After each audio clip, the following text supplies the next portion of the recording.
Hello, everybody, and thanks for joining us. I'm Josh Gingold with ZDNet, and this is Oracle Under Fire Systems and Strategies Questioned. Our special guest today, very happy to have him back, is ZDNet's Dennis Howlett, host of the Irregular Enterprise blog. Dennis, good morning. How are you?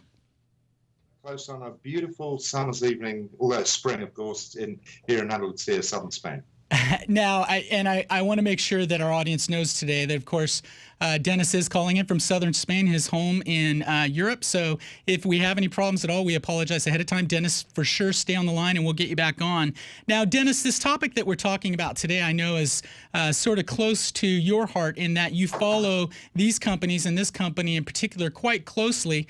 And this week, actually over the past several weeks, we've had a number of different events, if you will, that are affecting perceptions in the public, in the industry, among analysts even, of the world's #2 software maker, Oracle. Now, a lot of this, of course, has arisen from, which you famously wrote about this week, this survey published by the Oracle User Group, also sponsored by Oracle.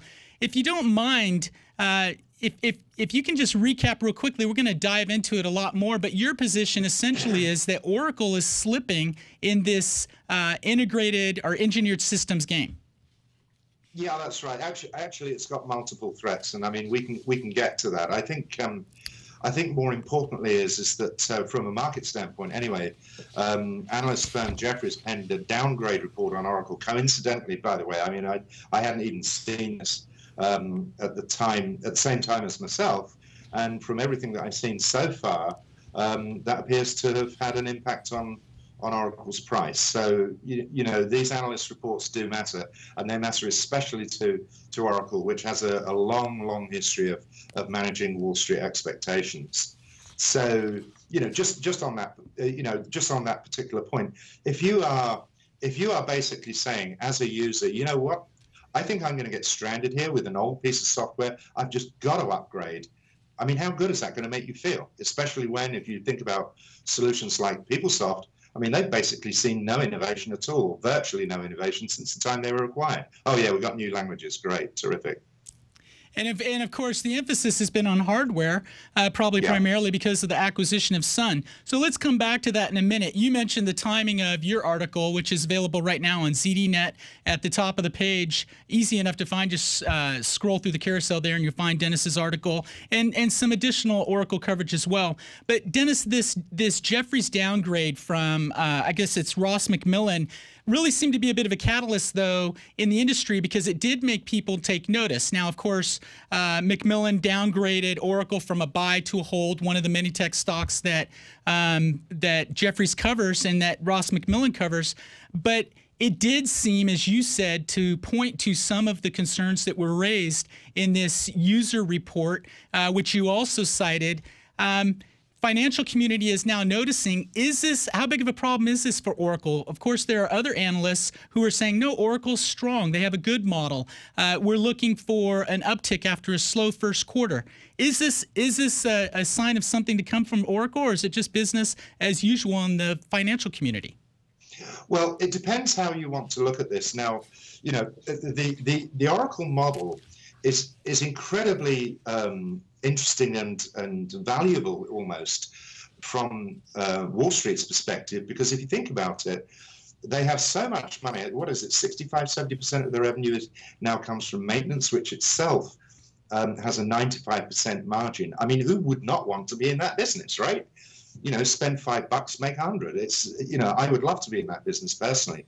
But any time that there is an upgrade, and when you look at this, we're talking 3/4 of customers are citing the fall away of support of older versions. Any time that comes up as a topic, that is an immediate opportunity for competitors of all types to come in and woo them away. Now, you know, the flip side of that coin, of course, is, well, hey, hang on a minute. If they've got so many customers that are prepared to upgrade, surely they've got a really good model because there must be this lock-in. Well, yeah, okay, fine. I can buy lock-in, but how many customers really like it in a world of open source, in a world of open applications, in a world of open ecosystems? I just don't think they like it at all. And, you know, we have evidence of that in the sense that, you know, Rimini Street, third-party maintenance provider, it can do the same as Oracle does on many of Oracle products for 50% of the cost. which would you choose? You know, it's a buyer's market out there, and I think that element is definitely under threat.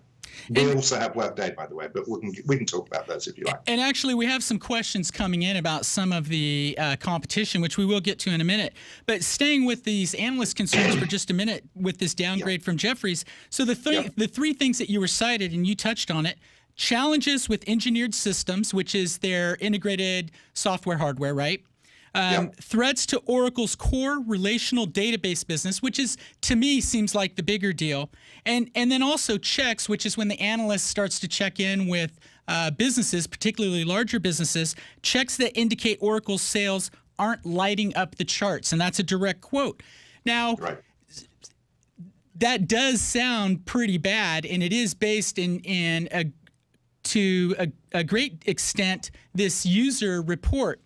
Now, I have to ask you, when we talk about engineered systems, Dennis, a lot of people may not really understand that this has been Oracle's, the high ground, if you will, that its systems, the integration of hardware and software, is the right way to make a robust enterprise resource planning solution that allows them to do all of these other things. And to its credit, it does work well.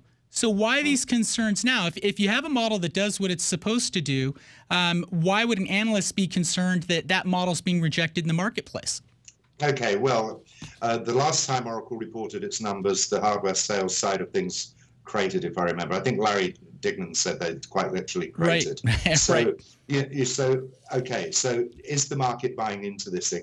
There's a much more fundamental question here, Josh. You see, in theory, it all sounds good. I mean, what better way to buy properly tuned, and I mean properly tuned hardware and software, where the vendor controls all the design principles? You know, IBM's been there. It's done that. It was very successful with that strategy until, guess what? The PC came along. What staggers me is that when Oracle CEO Larry Ellison said he wanted to be Tom Watson Mark II, nobody thought for 1 second about what happened to IBM and questioned that strategy. I mean, many of my colleagues think it's genius, and I can see that in high-load data center situations requiring enormous computational power, perhaps. However, many of today's data centers are being built on low-cost commodity hardware. So how does all this come together? They are kicking back in some areas, but I just don't see why a buyer would want to lock themselves in to that strategy, given the current environment and given the fact that there are some genuine alternative choices out there. And am I right to think that the criticism of Oracle's database business is kind of a low blow, if you will?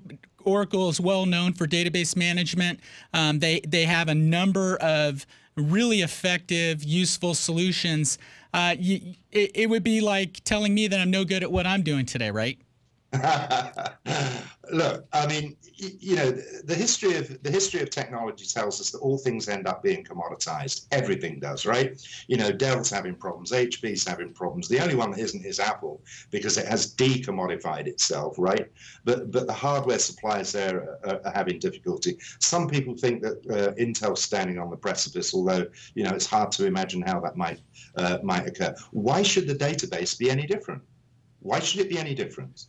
I don't see any reason for that at all, given the fact that MySQL, for instance, as part of the LAMP stack, has been wildly successful. Guess what? It's free. There ain't no free lunches with Oracle. This is the problem. So, you have this situation where things are being commoditized, but also the analysts, Jefferies, caught on to what they see as the potential threat of HANA coming from SAP, right? Right. Now, I personally think that they've over-egged it. I mean, if Jefferies believes that 50% of Oracle's business with SAP could go over to HANA anytime soon, well, quite frankly, they're blowing smoke. That ain't going to happen. And the reason for that is because HANA is far from ready for prime time. Everybody knows that. It's no big secret. But that's not really the deal. The deal isn't about HANA as a database. The thing is, what does HANA allow you to do? And basically what it does is it allows SAP and its customers to completely reinvent new classes of application that never existed before. In other words, it reinvigorates SAP. It provides them with a database stream. It provides them with a new way of going to the market that it hasn't had for a very long time. And Oracle's basically got no response to this, quite frankly. Not in my view, anyway. Two questions. First one from me, is that fair, though? Yeah. Is the SAP HANA solution really as feature-rich as similar solutions from Oracle? No, it's... Okay, so this week SAP announced HANA on BPC, which is their idea of analytics. Just keep it simple as that. That's a very good solution to be thinking about, but it will not compete with Hyperion, which is Oracle's flagship solution, anytime soon. It may compete with it generally later on this year, but if you're looking at things from a like-to-like basis, Hyperion still wins, right? That's not the point. The point is, what does BPC allow you to do? And it allows you to start thinking about completely different new planning scenarios for managing your supply chain, for instance. I've already seen examples of solutions running on there, and they're pretty darned interesting. There was a session that a colleague of mine from IBM did with a bunch of F100 CIOs, and that showed some planning scenarios and some what-if scenarios running millions and millions of rows of data on HANA with a custom application that they built, and apparently it went down a storm. That's it. Now, Jarrett has a good question, a great follow-up. He wants to know, longer term, which do you see impacting Oracle more, SAP HANA or Workday? You mentioned Workday a minute ago. Is it possible that Workday could actually be the one to watch in the Oracle, the battle for Oracle's prospects? Yeah, that was a pretty predictable question coming from Jarrett, but he is an HR specialist, that side, so he has a vested interest. Let's put it that way. Thank you, nevertheless, Jarrett. Of course, we love each other. Okay, so I've predicted that I believe that that Workday will get to a running revenue number, and this is not the same. Sorry, a running billing number of something around $1 billion by 2015. That's only what, three and a half years away, or thereabouts. And the reason that I say that is because A, they've got a fantastic product, but B, they have got a perfect market to go after.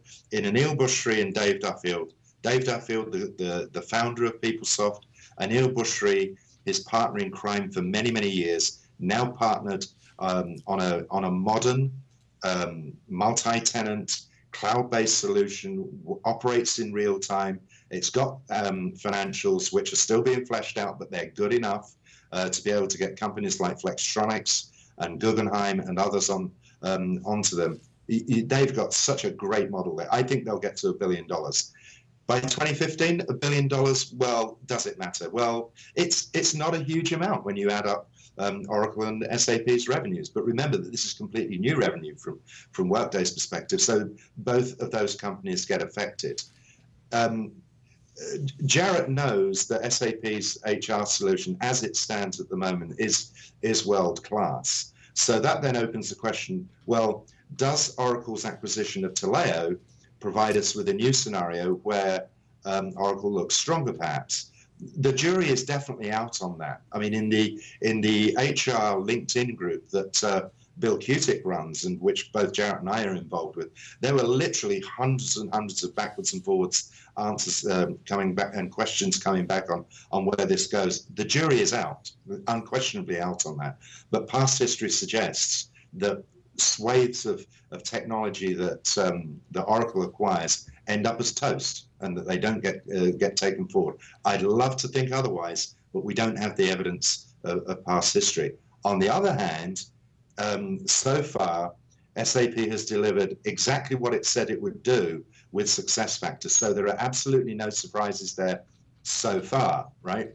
Again, it's all about execution, and we're a little bit early in the game.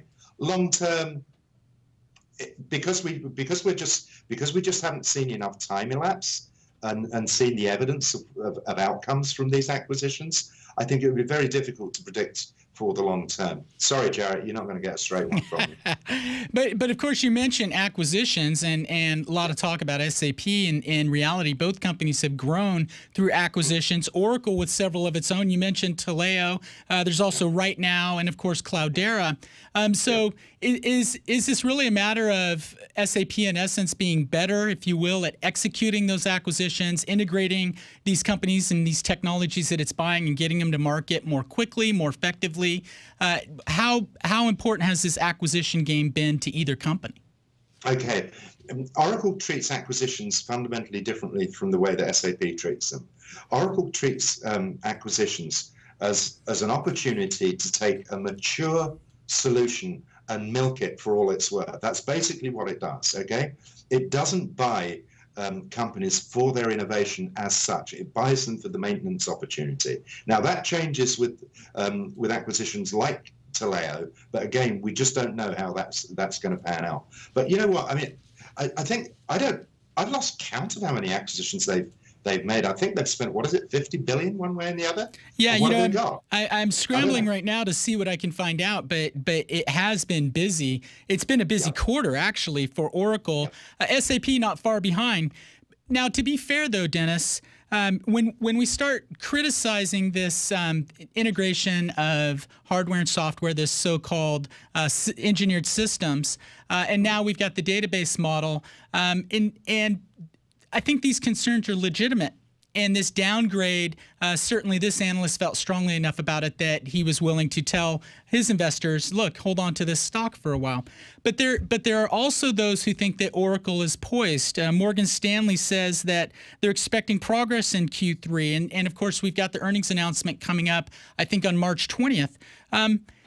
Oracle's not down and out. I mean, they're don't write that ticket yet, right? No.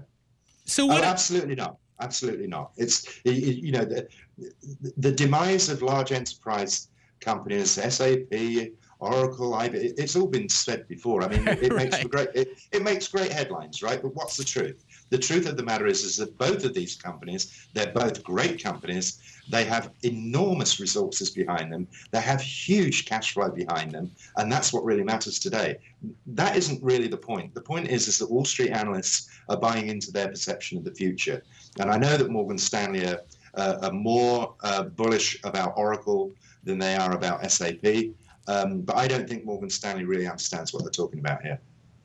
And one thing we can't escape is talking about Larry Ellison, of course, Oracle's intrepid leader, outspoken, has really been the champion of his products for such a long time, built that company into what it is.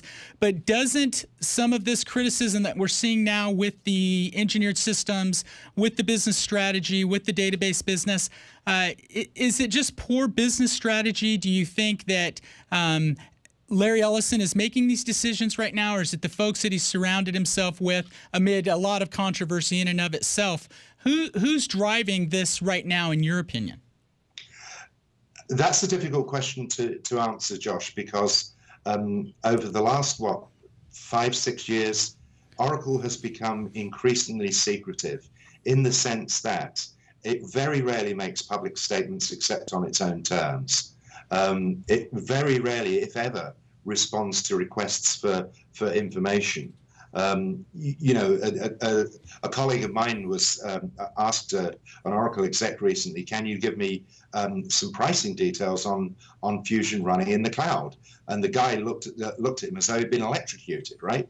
And immediately passed that over to somebody in PR who, of course, didn't have anything useful to say. Now, you know, I contrast that with like 10, 15 years ago when Larry Ellison would come into a media session, hundreds of journalists and analysts.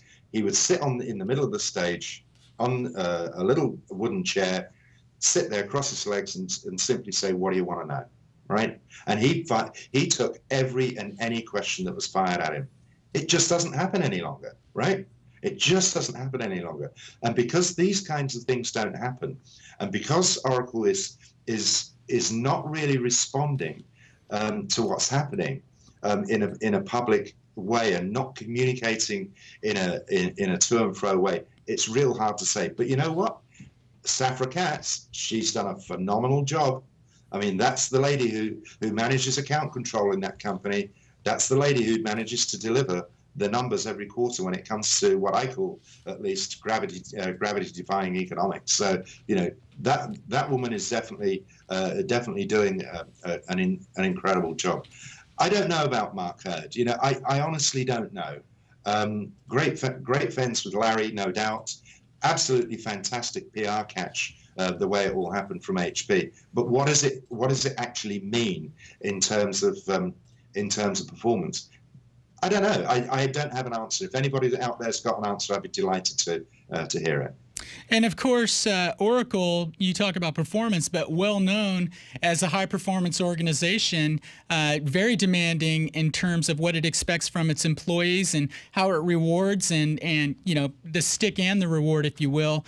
So how does a company like Oracle that's driven by performance with a leader who's driven by performance, how does Oracle respond in a way that's going to really help it grow its business? It depends how much it believes that there's a problem, okay? And it depends where it thinks the biggest problem is. You know, 2 years ago, or rather 2 Oracle Open Worlds ago, Larry Ellison devoted not one but 2 keynotes to the hardware side of the business, right? It's clear from most of the things that he said that really does matter to him a great deal. So this notion of marrying hardware and software, and particularly the database, does matter to him. So I would expect him to put a lot of concentrated effort there, at least for the time being. Because apart from anything else, there's a lot of money to be had there if they can get it right.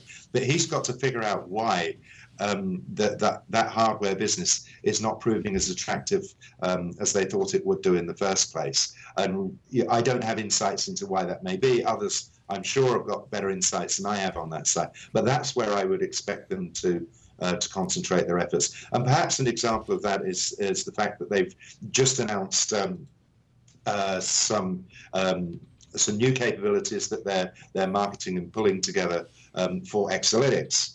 And of course, we now have the pricing for that, so we can see in terms of where they're positioning money-wise how they plan to attack this. I think they've missed a trick with this with the marketing around in-memory. They've had in-memory for a while. They know that they can put it on what I call the oversized Xbox.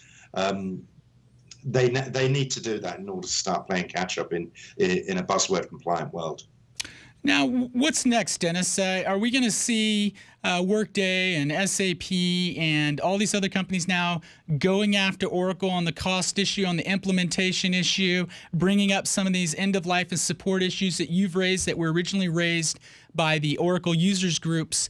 How is the company going to be able to address the onslaught of competition that's now going after it full bore? Well, the question is, does it have to? Because, you know, in that survey, there were disturbing numbers of people who didn't actually know how much it was costing them to upgrade. Maybe they don't care. Maybe they're too frightened by what they already see as potentially being left behind. So, you know, it doesn't matter what the cost is. We've just got to do it, right? And that happens. That happens a great deal. When I first saw solutions like Workday, and, you know, we could also put Salesforce into that same category. Right. I initially had this view that, you know, pricing on a subscription model where people are paying X dollars a month is actually a lot easier to understand and consume than the way in which these large enterprise vendors construct their deals. But what's actually happened, and what I'm seeing increasingly from both of those companies, is that the customers are looking for multi-year deals. So in other words, they're quite prepared to sign very large contracts that will expire over time, of course, but they're prepared to commit fairly large amounts of money to these relatively new vendors, rather than perhaps throw it elsewhere. So maybe cost is not necessarily as much of an issue as we originally thought. Perhaps what's more important is the value for money that they can get, and the fact that they can switch the way in which cash flow operates from capital expenditure, which is always a big lump and you've got to find it from somewhere, to operational expenditure, which you can amortize over a long period of time. You know, other people will say, hey, hang on a minute, you've always been able to lease this stuff. You could do a deal. Well, people are voting with their wallets. That's what we see there. So, you know, it is happening. The extent to which it has an impact, you just got to look at the numbers. If you take Salesforce and Workday and even little NetSuite together as three companies that represent a market that we all understand, we're still not even looking at $3 billion. Okay. Oracle's got much larger revenues than that. It could swallow that lot up tomorrow without too much of a problem. But of course, it's not going to do so. And of course, let's not forget, I mean, Oracle, either directly or indirectly, has significant stakes in both Salesforce and in NetSuite. So, you know, it doesn't have to do too much, does it? Yeah, those are two biggies for sure. Unfortunately, that's all we have time for today. But thanks for sticking with us on the phone. Sorry we lost you via Skype. Okay. Looking forward to having you back for sure. And of course, for more information about what's happening at Oracle, what it may mean to consumers, how the industry views it, how analysts view it, be sure to go to ZDNet.com. It's right there on the front page. I'm Josh Gingold. For myself, Dennis Howlett, and everyone at ZDNet, thanks for joining us and have a great day.